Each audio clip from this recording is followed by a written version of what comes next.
যেই যেখান থেকে আছেন ভাই, আপনাদের অনুরোধ রইল যে এমএলএ বিধায়ক নওশাদ সিদ্দিকী যে বাংলার জনপ্রিয় নেতা হয়েছে, উনি যেখানে বক্তব্য রাখছে সেখানে হাজার হাজার হাজার হাজার লাখ লাখ মানুষের সমাগম। কেন জানেন? সেই নিয়ে আপনাদের কাছে আলোচনা করব। আরে বাংলাতে তো আরো নেতা আছে, সিপিএম আছে, বিজেপি আছে, কংগ্রেস আছে, ভালো করে বুঝবে। অনেক মানুষ রাখবেন। এখন আপনি যেহেতু সামনে লোকসভা পঞ্চায়েত, নওশাদ সিদ্দিকীকে যেভাবে স্বাগতম করে যে স্টেটে যে নিয়ে আসে, নওশাদ সিদ্দিকীর যেভাবে রাস্তা দিয়ে যায়, গার্ড দিয়ে, বডিগার্ড দিয়ে, তাকে দুপাশ দিয়ে নওশাদ সিদ্দিকীকে ফুলের মালা চড়াতে চড়াতে তাকে স্বাগতম, ভাইজান স্বাগতম, নওশাদ সিদ্দিকী জিন্দাবাদ, এটা বলে বলে যে স্টেটেই নিয়ে আসে। আছে আপনার বলেন বাংলাতে আরো নেতা আছে, বাংলাতে আরো নেতা আছে, কিন্তু এই নওশাদ সিদ্দিকী যেখানে যাচ্ছে একই আর লক্ষ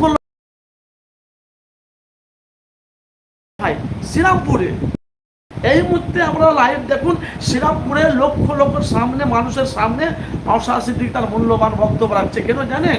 সামনে লোকসভা পঞ্চায়েত ভোট। মনোযোগ দিয়ে শুনবেন ভাইজান,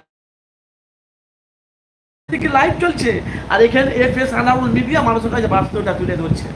আপনারা ইউটিউব যাচাই করুন, দেখতে পেয়ে যাবেন শ্রীরামপুরে নওশাদ সিদ্দিকী ভাইজান বক্তব্য রাখছে। নওশাদ সিদ্দিকী বলছে যে আমরা পশ্চিম বাংলার যে মানুষ, আমরা নাগরিক, আমাদের বাংলার, আমাদের বাঙালি পশ্চিম বাংলার মানুষ, তারা বাইরে কেন বাইরে কাজ করতে যাবে? কেন? কেরালা, রাজস্থান, দিল্লি, বোম্বাই, গুজরাট, চেন্নাই, এখানে আমার বাইরে কেন যাবে? কেন আমাদের এই পশ্চিম বাংলার মধ্যে কাজ দিতে পারে না? এটা আগে জানেন আমাদের মুখ্যমন্ত্রী মমতা বন্দ্যোপাধ্যায়কে, দিদিকে বলছে, যিনি এখন বাংলার আসনে বসে আছে। সেটাই আপনাদের কাছে বাস্তবটা তুলে ধরছি। তো সেই বিষয়ে নওশাদ সিদ্দিকী ওখানে বিশাল বড় তার আলোচনা করছে, আপনারা লাইভটা দেখতে থাকুন।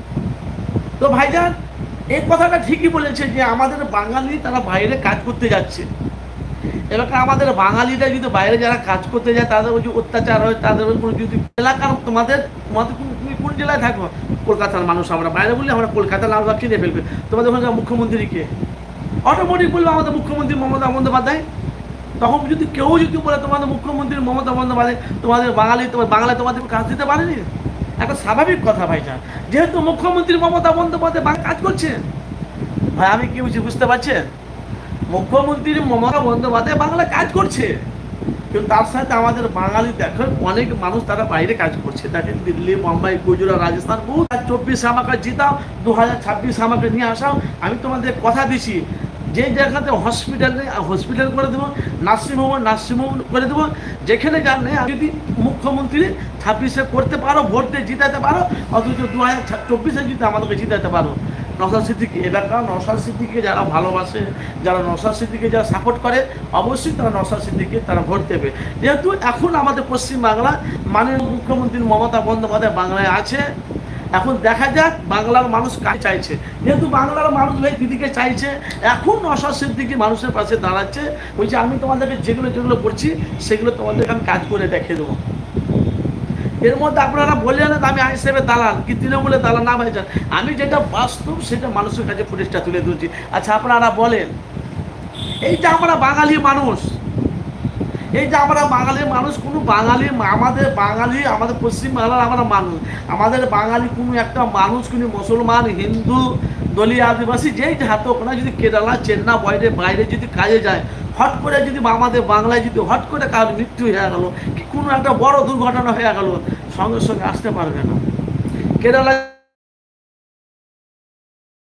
পেলে না হবে, থাকে তাকে পেলে গেলে ট্রেনে দুদিনকার, কেরালা হলে 3 দিনকার রাস্তা, আর চেন্নাই হলে 2 দিনকার রাস্তা। ভাই আমি কি বুঝতে পারছেন?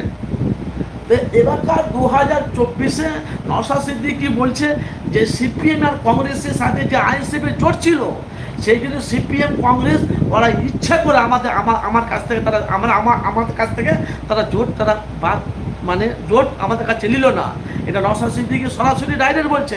নওশাদ সিদ্দিকী এটাও বলছে সিপিএম কংগ্রেস 2020-এ আর 2026-এ বলছে আমি তাকে দেখিয়ে দিতাম 2024-এ কে আসে আর 2026-এ